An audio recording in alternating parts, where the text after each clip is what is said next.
Bismillahirrahmanirrahim. Assalamualaikum warahmatullahi wabarakatuh. Nama saya Muhammad Tarmizi bin Muhammad Nasir. InsyaAllah hari ini saya akan membentangkan tentang istita'ah dan kewajipan ibadah haji. Baik, sebelum itu kita tengok dahulu pengenalan berkenaan haji. Apa yang dimaksudkan dengan haji? Haji ialah mengunjungi Baitullahil Haram di Mekah pada bulan-bulan haji untuk mengerjakan ibadah-ibadah tertentu menurut syarat-syaratnya. Apakah dalil yang mensyariatkan haji? A'udzubillahi minasyaitonirrajim. Walillahi 'alan nasi hajjul baiti man istata'a ilaihi sabila. Yang mana maksudnya ialah dan Allah mewajibkan manusia mengerjakan ibadat haji dengan mengunjungi Baitullah, iaitu sesiapa yang mampu sampai kepadanya. Surah Al-Imran ayat ke-97. Baik, di sini kita tengok bahagian istata'ah dan juga mampu, yang mana ia merupakan salah satu syarat haji. Hukum mengerjakan haji ialah wajib ke atas mereka yang mampu sekurang-kurangnya sekali seumur hidup. Baik, kita tengok pula syarat wajib haji. Syarat wajib haji yang pertama ialah Islam, yang mana bagi orang yang kafir tidak wajib ke atasnya menunaikan haji. Seterusnya ialah al-bulugh, baligh. Baik, yang mana dekat sini jika seseorang itu pergi ke Mekah sebelum sampai umurnya, maka selepas beliau sampai umurnya, wajib dia ke Mekah semula untuk menunaikan haji, yang mana haji yang sebelum dia balik tidak dikira sebagai haji. Seterusnya ialah akal. Orang yang gila tidak diwajibkan ke atasnya untuk menunaikan haji. Seterusnya ialah al-huriyah, iaitu bebas, merdeka. Bagi hamba, mereka tidak wajib untuk menunaikan haji. Dan yang terakhir ialah istita'ah. Okay, kita akan highlightkan dekat bahagian istita'ah. Baik, kita tengok istita'ah. Istita'ah ni dia terbahagi kepada dua, iaitu istita'ah binafsih dan juga istita'ah bighairi nafsih. Kita tengok istita'ah bighairi nafsih, istita'ah binafsih. Yang pertama ialah kita mestilah mempunyai wang yang cukup untuk pergi dan balik.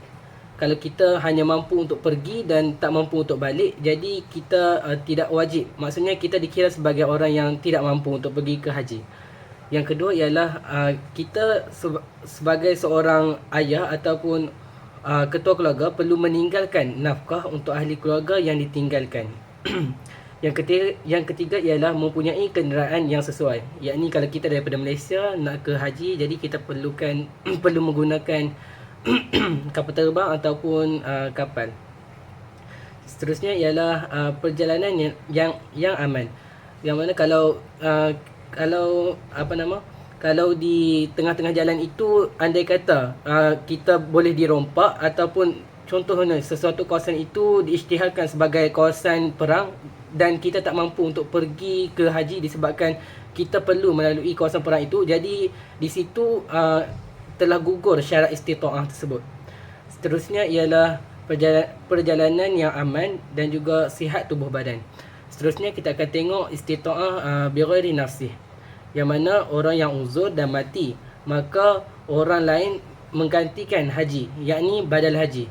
Yang mana orang yang uzur dan memang dia tiada harapan untuk sihat semula, jadi wajib ke atas orang lain ataupun ahli keluarganya untuk mencarikan atau menggantikan haji bagi orang tersebut. Okey, apa kaitannya haji dengan maqasid syariah? Nanti kita akan tengok. Seterusnya kita akan tengok dahulu syarat khas lain bagi perempuan, yang mana orang perempuan dia ada beberapa syarat yang untuk membolehkan ataupun istita'ahnya untuk pergi ke haji. Yang pertama, ia mestilah bermusafir dengan suami atau mahram atau beberapa perempuan yang dipercayai. Seterusnya, dia perlulah mendapat izin suami ataupun walinya. Yang ketiga ialah dia tidak berada dalam tempoh iddah, sama ada iddah wafat ataupun iddah cerai. Kita akan tengok istita'ah mengikut pandangan mazhab-mazhab. bagi empat mazhab kita, mazhab fiqh, dia terdapat perbezaan antara keempat-empat mazhab dalam istita'ah. Yang mana dari segi Hanafi, dia hanyalah istita'ah dari segi kesihatan mental, kesihatan fizikal, kewangan dan keselamatan dalam perjalanan. Manakala mazhab Maliki pula ialah dia hanya istita'ah kesihatan badan, bekalan yang mencukupi dan juga keselamatan dalam perjalanan. Manakala mazhab Imam Syafi'i dia lebih syadid sikit. Dia punya istita'ah dia ada banyak. Yang pertama, kesihatan yang baik. Yang kedua, mempunyai kenderaan pergi dan balik. Yang ketiga, mempunyai kewangan yang mencukupi. Keempat, bekalan termasuk diri sendiri dan binatang tunggangan. Kalau kita sekarang dah tak pakai binatang tunggangan, jadi kita hanya naik kapal terbang. Seterusnya ialah keselamatan dalam perjalanan. Yang seterusnya ialah mahram. Dan yang seterusnya ialah ada masa untuk menunaikan haji. Yang mana kalau kita sekarang ni ada juga orang yang terlalu sibuk dan tak sempat menunaikan haji. Akan tetapi dia wajib ke atasnya haji sekiranya dia mempunyai masa untuk menunaikan haji. Seterusnya ialah mazhab Imam Hanbali, yang mana kat sini mazhab Imam Hanbali dia hanya ada dua, iaitu bekalan yang mencukupi dan juga kenderaan menuju ke Mekah. Baiklah, kita tengok istita'ah mengikut situasi semasa, yang mana dulu zaman Nabi tiada, tapi zaman kita dah ada. Okey, inilah yang dikaitkan dengan maqasid syariah, iaitu kuota untuk kita pergi ke haji dan juga visa. Baik, kita tengok bagaimanakah kuota haji tu dikaitkan dengan maqasid syariah. Okey, kuota haji ni dia dapat menjaga maslahah pemerintah, yakni kepentingan pemerintah dan jemaah haji supaya perjalanan haji berjalan dengan lancar dan teratur. Okey, baik, kita tengok setiap tahun di bumi, di tanah haram, ramai orang yang menunaikan haji sampai berpuluh-puluh ribu. Jadi dekat sini bagi menjaga maslahah pemerintah dan juga jemaah supaya tidak, contoh kalau kita pergi dekat Mekah terlalu ramai dan tak ada ruang, jadi mungkin boleh menyebabkan meninggal ataupun sebagainya lah, yang mana memudaratkan orang lain atau memudaratkan diri kita sendiri. Jadi dekat situ dia dikaitkan dengan maqasid syariah, yakni menjaga an-nafs. Seterusnya ialah menggunakan kaedah usulul fiqh masalih mursalah, yakni mengambil kira kepentingan menjaga daruriyat al-khams, maka ia dibolehkan walaupun tiada nas yang khusus. Jadi yang mana kuota haji ni dia tiada nas yang maksudnya memerlukan kuota haji ni sebagai istita'ah, akan tetapi mengikut keperluan semasa dan juga menggunakan kaedah usulul fiqh untuk menyatakan sebagai kuota haji ni merupakan salah satu istita'ah dalam mengerjakan haji. Dalil marsalihul masalah ialah yang mana daripada Al-Quran, a'udzubillahi minasyaitonirrajim, yuridullahu bikumul yusra wa la yuridu bikumul usra, yang bermaksud dengan ketetapan yang demikian itu Allah menghendaki kamu beroleh kemudahan dan ia tidak menghendaki kamu menanggung kesukaran. Yang mana kalau kita faham kat sini, seandainya kalau kita pergi ke Mekah tanpa ada kuota, jadi terlalu ramai kat sana, jadi yang mana dia akan memudaratkan diri kita saja dan dia tidak memberi kemudahan apa-apa. Daripada sunnah pula, an Ibni Abbas radhiyallahu anhuma qala Rasulullah sallallahu alaihi wasallam la darara wa la diraran, yang bermaksud daripada Ibni Abbas radhiyallahu anhuma berkata, Rasulullah sallallahu alaihi wasallam bersabda, tidak ada sebarang mudarat dan tidak ada juga perbuatan orang lain yang membalas kemudaratan tersebut. Baik, itu saja daripada saya serahkan kepada kawan saya. Baiklah, seterusnya kita akan pergi kepada kepentingan memahami konsep dan ciri-ciri maqasid syariah dalam kita menyelesaikan masalah khususnya dalam kehidupan manusia. Jadi kepentingan yang pertama adalah kita dapat memelihara kesucian dan kepercayaan beragama. Hal ini kerana manusia mempunyai akal fikiran yang terbatas. Jadi dengan adanya maqasid syariah, manusia dapat mematuhi segala aturan dan syariat yang telah difatwakan. Sebagai contohnya, hukuman bunuh terhadap orang murtad serta kewajipan berjihad terhadap Zionis yang menceroboh Palestin. Itu untuk kepentingan yang pertama.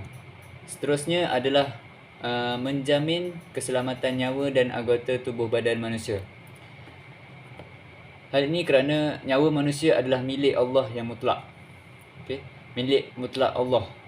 Jadi sebarang tindakan membunuh, sama ada kita bunuh diri sendiri ataupun orang lain, itu merupakan satu perkara yang membawa kepada dosa yang besar dan satu benda yang haram. Jadi sama juga sebarang tindakan yang menyebabkan kecederaan fizikal, itu juga sangatlah ditegah dalam Islam. Jadi dengan adanya konsep maqasid syariah, kita dapat memelihara keselamatan nyawa dan keselamatan anggota tubuh badan kita.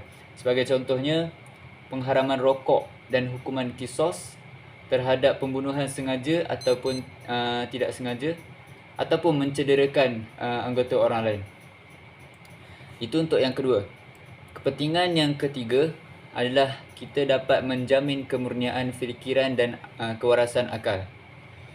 Jadi seperti yang kita tahu, akal merupakan perkara yang menentukan hakikat kemanusiaan.